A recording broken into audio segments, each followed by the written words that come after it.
Thanks for the nice introduction, Jakob. I think this is geared towards those of you who are doing research, especially methodological research in Bayesian optimization.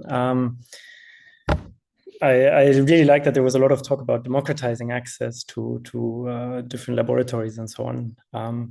I think one important thing is that if you're doing research, especially in Bayesian optimization or other areas of active learning or kind of online learning, is that it's often very difficult to find real world systems where you can actually try your algorithms. And the truth is that unless you have connections or friends in a lab or a company that have an open mind and resources to spare, usually you will exclusively test your algorithms in simulation. Now, synthetic data is usually very useful because it's a test, an additional check for your theory. But if you're like me, it also feels a little bit underwhelming, right? I had this frustration during my PhD. I was working on active learning and causal discovery. And I had this problem that despite all my work, most of my algorithms were just tested on simulation, right? And, you know, I had always this question, well, is anything of what I'm doing going to actually work in the real world?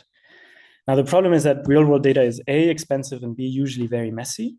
And so my approach was instead to build real physical systems that were very tightly controlled and that you could automatically reset and use these as a testbed for my algorithms, under the premise that if my algorithms would fail on such a simple controlled environment, they would probably also fail when a practitioner tries to apply them to a more complicated problem. And thus the causal chambers were born. These are pictures of the two original prototypes. There's a wind tunnel and a light tunnel. We're currently building another two chambers built around different physics, but the principle is always the same. You take some physical system that you can control fairly well, and then you build a chamber around it with sensors and actuators that allow you to measure and manipulate as many variables as possible of this underlying physical system. And this way you can generate all sorts of different data from these physical systems, but also because you can control the system so well and you have a lot of background knowledge, you can provide a ground truth for many different kinds of tasks.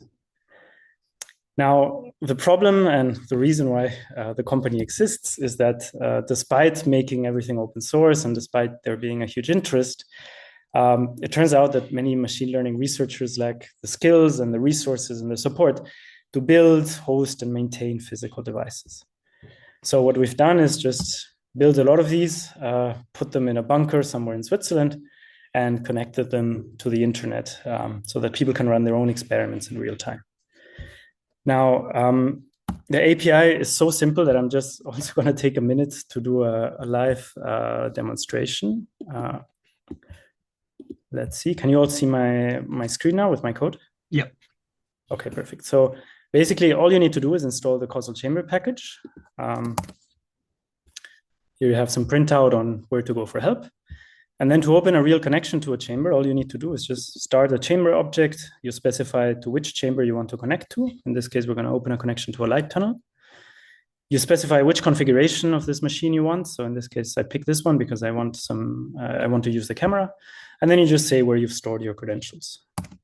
And so if we do this, now this is opening a connection. The chamber will take around 12 seconds to reset and verify its own hardware. And once it's done, that's it. Now we're connected. You have here the documentation for this particular configuration of the chamber, all the different variables that you can manipulate and set and their different values. And to control the chamber, then it's as simple as these two instructions. So if we want to change a variable, we just call set, the name of the variable, and the value that we want to set. So in this case, let's just turn on the red channel of the light source to some brightness. And now we're going to take 3 measurements by just calling measure. And voila, here we have the numeric measurements from all the variables. And we also have these 3 images captured in real time in this moment from this chamber. We can do other things. We can, for example, open the blue channel of the light source. We can also, let's turn one of the polarizers for 30 degrees. And if we now collect another 3 measurements, we can see these effects. Now it's a little bit purple. You can see if you compare with below that the polarizer has turned. And that's essentially it. I mean, there's more than 90 variables on this chamber. So as you can imagine, there's many sorts of optimization tasks that you can build. And as you can also see, the API is up and running. We are serving already a few research groups. And basically, we're now at the end of another building campaign. We're about to finish another 10 chambers. So if you're doing research in Bayesian optimization and you feel that this is maybe something that is useful for you, please reach out, and hopefully we can help you.